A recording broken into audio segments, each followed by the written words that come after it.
Imagine getting a warning tonight that everything changes by midnight. Stores will be empty by morning. Banks will be closed. Supply chains will be broken for weeks.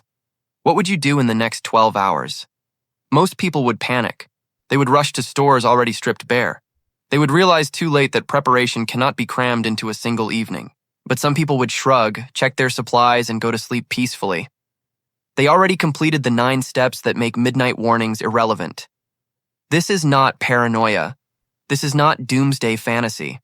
This is the practical preparation that separates families who handle emergencies calmly from families who become desperate. 2026 has already shown signs of instability. Supply chains remain fragile. Weather events grow more severe. Economic uncertainty continues to build. The next midnight warning could come from a hurricane, a cyber attack, a banking crisis, or something nobody predicted.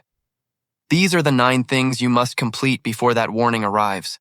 This is your complete blueprint. Step 1. Complete your personal threat assessment. The biggest mistake new preppers make is preparing for the wrong emergencies. They watch videos about electromagnetic pulses and nuclear fallout while ignoring the flood zone they actually live in. They stockpile gear for zombie apocalypses, while having no plan for the ice storm that knocks out power every winter. Your first step is a personal threat assessment specific to your actual situation. Start with geography. What natural disasters affect your region? Hurricanes, tornadoes, earthquakes, wildfires, floods, and blizzards do not strike everywhere equally. Your location determines your primary threats. Next, examine your personal vulnerabilities. Do you have medical conditions requiring electricity or refrigerated medication? Do you have infants, elderly family members, or pets with special needs? Do you live in an apartment, a suburban house, or a rural property? Each situation demands different preparation. Consider your employment and financial situation. Could you survive 3 months without income? Do you have skills that remain valuable during economic disruption? Finally, assess your community. Do you know your neighbors? Are you in a high-crime area? How far are you from hospitals, fire stations, and police? Write everything down. Rank your threats from most likely to least likely. This assessment becomes the foundation for every decision that follows. The family preparing for California wildfires needs different supplies than the family preparing for Minnesota blizzards. Generic prepping advice wastes your money. Targeted preparation based on your actual threat assessment multiplies every dollar you invest. Step 2. Secure your water supply first. Water is the foundation of all survival. You can survive 3 weeks without food, but only 3 days without water. Yet most new preppers focus on food first and treat water as an afterthought. This is a critical mistake. The minimum recommendation is 1 gallon per person per day, half for drinking and half for cooking and basic hygiene. A family of 4 needs at least 4 gallons daily. For a 2-week supply, that means 56 gallons minimum. Start with stored water. Commercially bottled water lasts approximately 2 years and requires no treatment. 5-gallon jugs from water delivery services work well for larger quantities. For serious storage, food-grade 55-gallon drums provide long-term solutions at reasonable cost. But storage alone is not enough. You also need purification capability for when stored water runs out. A quality water filter like a Berkey or Sawyer can purify thousands of gallons from questionable sources. Water purification tablets provide lightweight backup. Knowing how to boil water safely adds another layer of security. Do not forget water for sanitation. Flushing toilets, washing hands, and cleaning wounds all require water beyond drinking needs. Many preppers discovered during their first extended outage that they drastically underestimated water requirements. Fill your bathtub when warnings come. Store water in every available container. Purchase a WaterBob bathtub bladder that holds 100 gallons. The families who suffer most during emergencies are almost always the ones who failed to prioritize water above everything else. Step 3. Build your 72-hour kit. Sometimes the best survival strategy is leaving. Wildfires, floods, chemical spills, and civil unrest can make staying home more dangerous than evacuating. Your 72-hour kit, also called a bugout bag, contains everything you need to survive 3 days away from home. Start with a durable backpack large enough to hold supplies but light enough to carry for miles if necessary. Water comes first. Include at least 3 liters plus purification tablets or a portable filter. Add food that requires no cooking. Energy bars, nuts, dried fruit, and ready-to-eat pouches provide calories without fire or utensils. Pack a complete change of weather-appropriate clothing, including sturdy shoes, rain gear, and extra socks. First aid supplies should be comprehensive enough to handle injuries when hospitals might be inaccessible. Include a flashlight, extra batteries, a multi-tool, fire-starting materials, and emergency shelter like a compact tent or heavy-duty tarp. Cash and small bills is essential because card readers do not work when power fails. Keep copies of important documents including identification, insurance policies, and medical records in waterproof bags. Add personal medications for at least 1 week. Each family member should have their own kit appropriate to their size and needs. Children carry lighter versions with their own essentials. Store these kits where you can grab them in under 2 minutes. A kit in the basement does no good when you have seconds to evacuate. Practice loading your vehicle quickly. The families who evacuate smoothly are the ones who rehearsed before the emergency arrived. Step 4. Establish 30 days of food storage. After water, food becomes your next critical priority. The goal for new preppers is building a 30-day supply of shelf-stable food that your family will actually eat. This does not require expensive freeze-dried meals or military rations. Start with foods you already consume. Canned vegetables, fruits, meats, and soups provide complete nutrition with shelf lives of 2 to 5 years. Dried pasta, rice, beans, and oats form the caloric foundation of any emergency pantry. Peanut butter delivers protein and healthy fats in shelf-stable form. Honey never expires and provides quick energy. Build gradually by purchasing a few extra items during each grocery trip. Store what you eat and eat what you store. Rotate older items into regular meals and replace them with fresh purchases. This rotation prevents waste and ensures you always have current supplies. Calculate calories, not just meals. An adult needs approximately 2,000 calories daily. A 30-day supply for one person requires roughly 60,000 calories. Read nutrition labels and do the math. Many people discover their emergency pantry contains far fewer calories than they assumed. Do not forget cooking requirements. If your stove requires electricity, you need alternative cooking methods like propane camp stoves, charcoal grills, or rocket stoves. Include manual can openers since electric models become useless during outages. Store spices and seasonings because bland survival food destroys morale faster than hunger. The psychological comfort of a flavorful meal during stressful times cannot be overstated. Step 5. Assemble medical supplies beyond basic first aid. Most families own a basic first aid kit with bandages, antiseptic, and pain relievers. This is completely inadequate for extended emergencies when hospitals are overwhelmed or inaccessible. Your medical supplies need to handle injuries and illnesses that would normally send you to urgent care or the emergency room. Start with trauma supplies. Include tourniquets for severe bleeding, Israeli bandages for wound compression, hemostatic gauze that promotes clotting, and chest seals for puncture wounds. These items save lives during the critical minutes before professional help arrives. Take a Stop the Bleed course to learn proper application. Stock medications beyond basic pain relievers. Antihistamines for allergic reactions, anti-diarrhea medication, electrolyte replacement packets, and prescription medications for family members with chronic conditions should all be included. Rotate medications before expiration dates. Consider fish antibiotics as a controversial but potentially life-saving backup when pharmacies close. Include dental emergency supplies because tooth pain becomes debilitating when dentists are unavailable. Temporary filling material, clove oil for pain relief, and dental tools can manage crises until professional care returns. Do not forget sanitation supplies that prevent illness. Hand sanitizer, soap, disinfectants, and waste disposal bags become critical when running water fails and sanitation systems back up. Disposable gloves protect you when treating injuries. Finally, create a medical information binder with each family member's health history, medication lists, allergies, and doctor contact information. When you cannot access electronic records, paper documentation becomes essential. Step 6. Create your emergency communication plan. When disaster strikes, families are often separated. Children at school, parents at work, elderly relatives across town.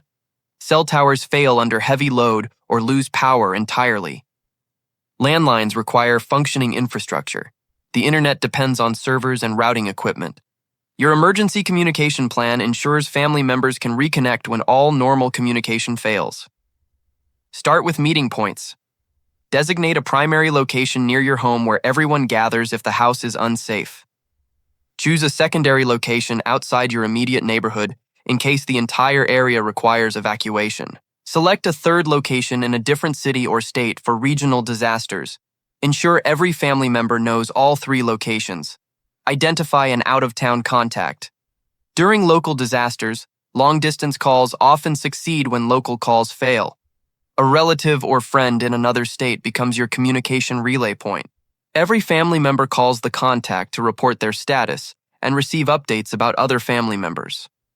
Invest in backup communication devices. Two-way radios allow family communication when cell networks collapse. FRS radios require no license and work for short distances. GMRS radios extend range significantly with a simple license. A battery-powered or hand-crank radio receives emergency broadcasts when other information sources fail. Write everything down on paper cards that each family member carries at all times.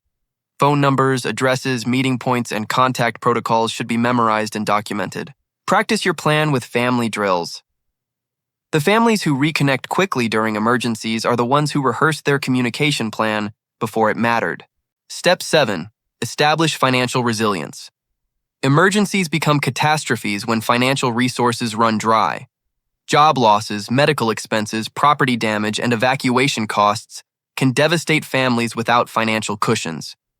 Your financial preparation is just as important as your physical supplies. Start with cash reserves. Electronic payment systems fail during power outages. Banks may close during widespread emergencies. ATMs run empty within hours of major events. Keep $500 to $1,000 in small bills hidden safely at home.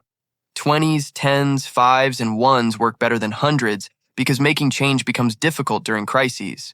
Build an emergency fund covering 3 to 6 months of essential expenses. This fund handles job losses, unexpected repairs, and the financial gaps that emergencies create. Keep these funds in accessible accounts, not locked in long-term investments. Reduce or eliminate debt.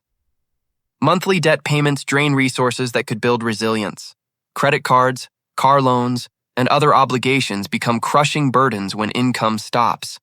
Every dollar freed from debt payments strengthens your financial position. Organize important documents.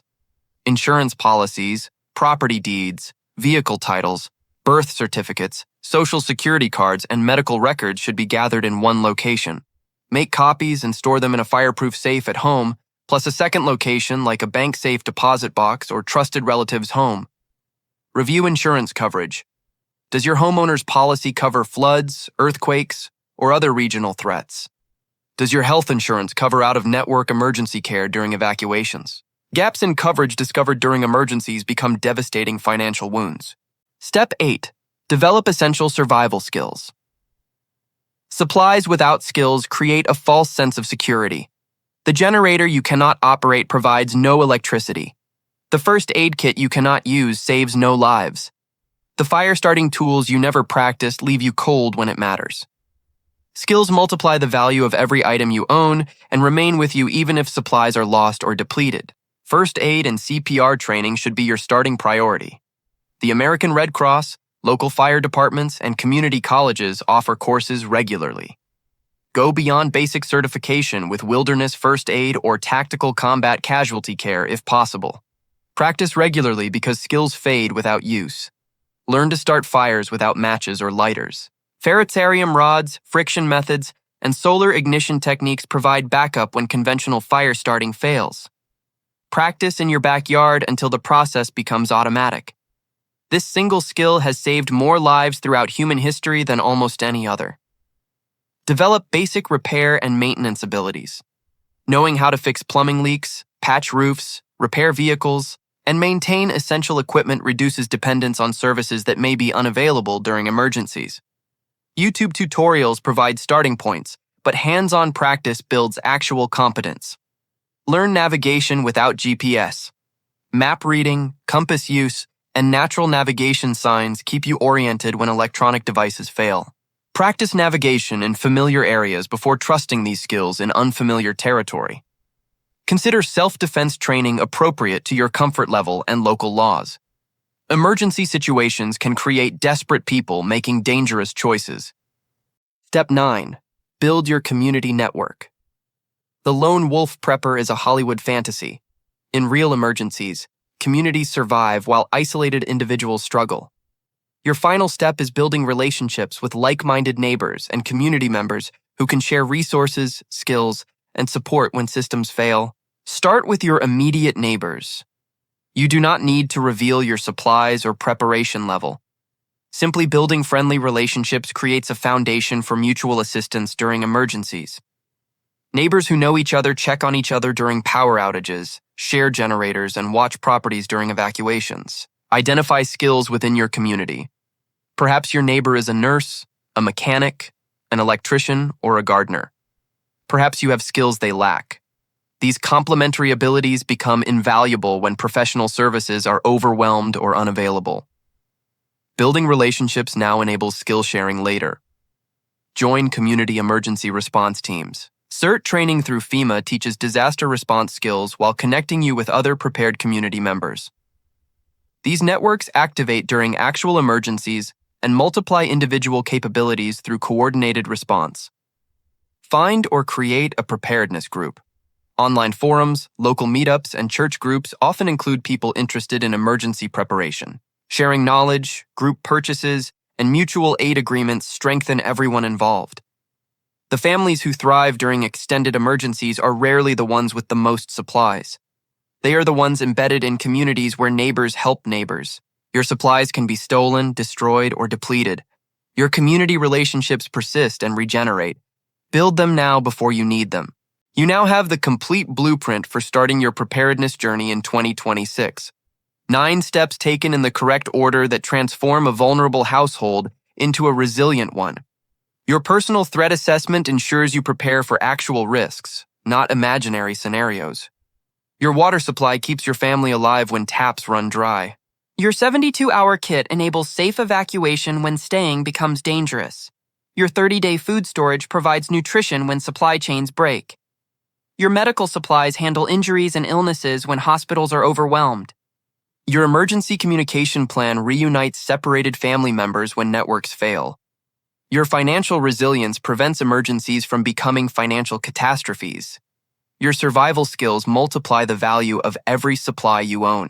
Your community network provides support that no individual can maintain alone. The before midnight rule is simple. Complete these 9 steps before the next warning arrives. You do not know when that warning will come. You only know that prepared families sleep peacefully while unprepared families worry. Start today with step 1. Complete 1 step each week and you will be genuinely prepared within 3 months. Share this blueprint with everyone you care about. Subscribe for more preparation strategies that could save your family. The clock is ticking toward midnight. Now you know exactly what to do before it arrives. Stay prepared.